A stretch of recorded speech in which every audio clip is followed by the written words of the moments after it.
Hello student, आज हम लोग करेंगे बीकॉम थर्ड सेमेस्टर का मोस्ट इम्पॉर्टेंट चैप्टर है जिसका नाम है business finance. Business finance business finance जो है एक फाइनेंस का छोटा सा पार्ट है। इसके बारे में हम लोग पढ़ेंगे और इसमें जो चैप्टर हम लोग आज देखने वाले हैं उसका नाम है कैपिटलाइजेशन। कैपिटलाइजेशन हिंदी में इसको बोलते हैं पूंजीकरण। पूंजीकरण तो कैपिटलाइजेशन का मतलब क्या होता है कि जब कोई फर्म हो या फिर कंपनी हो, उसमें जो भी इन्वेस्टमेंट होता है या उसकी अकाउंटिंग असेट्स या वैल्यूज होती हैं, अकाउंटिंग वैल्यूज, ठीक है। तो इसको हम लोग बोलते हैं कि उसमें कितना पैसा लगा हुआ है, कैपिटलाइजेशन कितना हुआ है। ये इसमें हम लोग इक्विटी और डिबेंचर्स यानी कि owned capital and borrowed capital,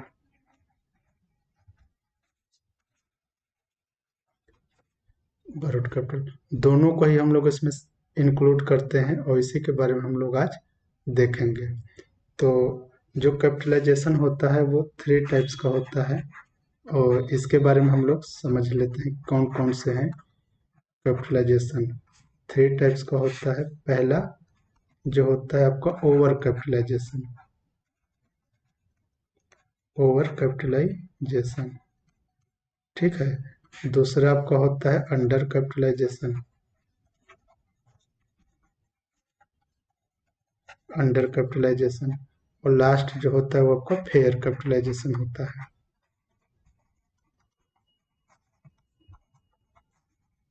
fair capitalisation होता है। आज हम लोग जो पढ़ेंगे वो ओवर कैपिटलाइजेशन के बारे में फुल थ्योरी वाला पोर्शन करेंगे, फिर नेक्स्ट लेक्चर में हम लोग इसका न्यूमेरिकल भी देखेंगे। न्यूमेरिकल और अंडर कैपिटलाइजेशन का अलग से और इसका एक अलग से हम लोग लेक्चर बनाएंगे, तो उसमें आपको सही से सारी चीज़ें इंफॉर्मेशन मिल जाएंगी। तो ओवर कैपिटलाइजेशन आज देखते हैं हम लोग क्या होता है। Over capitalization, capitalization over capitalization को हिंदी में कहते हैं अति पूंजीकरण। अति पूंजीकरण, ठीक। तो ओवर कैपिटलाइजेशन को हिंदी में बोलते हैं अति पूंजीकरण। क्या होता है over capitalization? Over capitalization means होता है कि जब भी कोई फर्म हो या कोई इंस्टीट्यूशंस हो एंड कोई कंपनी हो,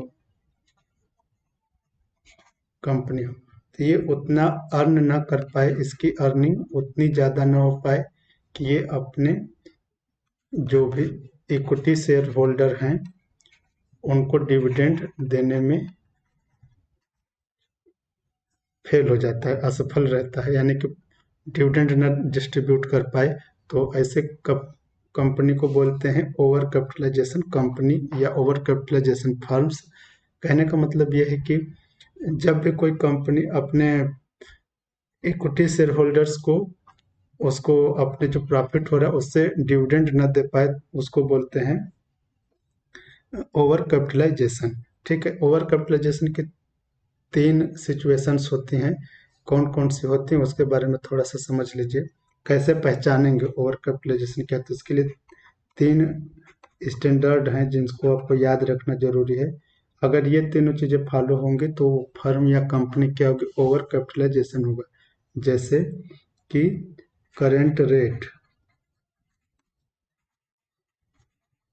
करेंट रेट ऑफ अर्निंग, ये ग्रेटर देन होता है एक्चुअल रेट ऑफ अर्निंग से, एक्चुअल रेट ऑफ अर्निंग, ठीक। पहला केस ये होता है। दूसरा केस क्या होता है कि इसका book value of the business, book value of the business is greater than real value of the business,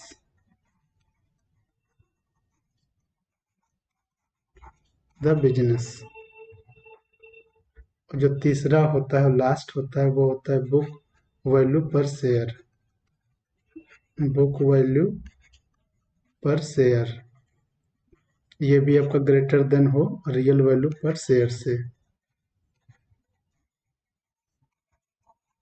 पर शेयर जब ये तीनों सिचुएशंस होती हैं तो हम कहेंगे कि ओवर कैपिटलाइजेशन हुआ है, कंपनी में ओवर कैपिटलाइजेशन है।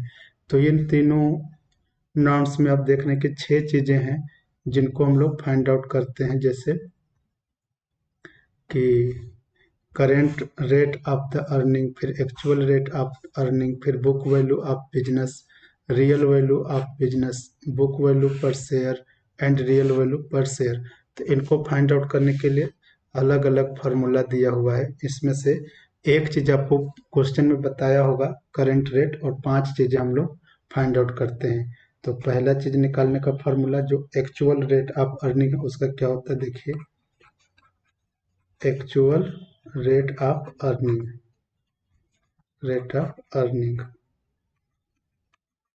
इसको कैसे कैलकुलेट करते हैं, तो इसका फार्मूला होता है actual profit upon capital employed, capital employed into का 100। तो यहाँ पे जो कैपिटल एम्प्लॉयड आया है ये कैसे निकालेंगे, इसके लिए एक अलग से फार्मूला होता है, तो नोट करके लिख लीजिए, बहुत ही आसान है। कैपिटल एम्प्लॉयड क्या होता है,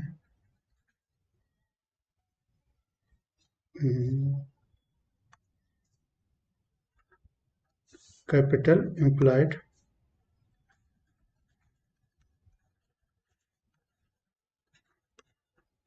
कैपिटल एम्प्लॉयड इक्वल टू होता है किसके, total assets minus outside debts, total asset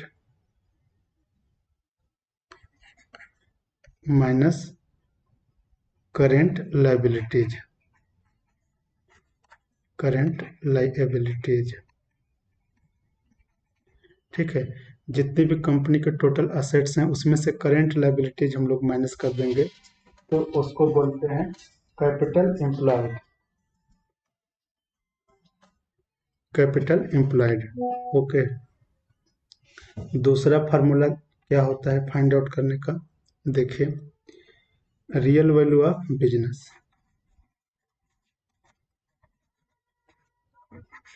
of business, real value of business equal to क्या होता है, average profit upon current rate, average profit upon current rate into 100। ठीक, तो एवरेज प्रॉफिट निकालने के लिए आप जानते हैं कि जितने साल का भी प्रॉफिट दिया होगा उसको हम लोग ऐड करके उसको उतने नंबर से डिवाइड कर देंगे तो आ जाएगा। तीसरा जो निकालते हैं book value of business, book value of business, इसका फार्मूला होता है total asset minus outside debts, outside debts. ठीक है, फोर्थ नंबर क्या होता है वो देखिए बुक वैल्यू पर शेयर, बुक वैल्यू पर शेयर, इसको फाइंड आउट करने का जो फार्मूला होता है वो होता है book value of business, of business upon numbers of share. तो बुक वैल्यू हम लोग यहाँ पे निकाल ही लिए हैं, तो उसको नंबर्स ऑफ शेयर से डिवाइड करने पर आ जाए। और लास्ट जो निकालते हैं real value of business, of business, इसका जो फार्मूला होता है real value of the business, of the business upon numbers of shares. ठीक है। तो ये इस तरीके से हम पांचों चीजें निकाल के फिर जो ऊपर तीनों चीजें हमने लिखवाई हैं ये, उससे हम लोग कंपेयर करके देख लेते हैं कि क्या सिचुएशन ग्रेटर देन है या लेस देन है। अगर ग्रेटर देन हुआ तो ओवर कैपिटलाइजेशन, लेस देन हुआ तो अंडर कैपिटलाइजेशन, एंड अगर ये इक्वल टू होता है तो फेयर कैपिटलाइजेशन। इस तरीके से हम लोग इसको फाइंड आउट कर लेते हैं। तो आज के लिए बस इतना ही था।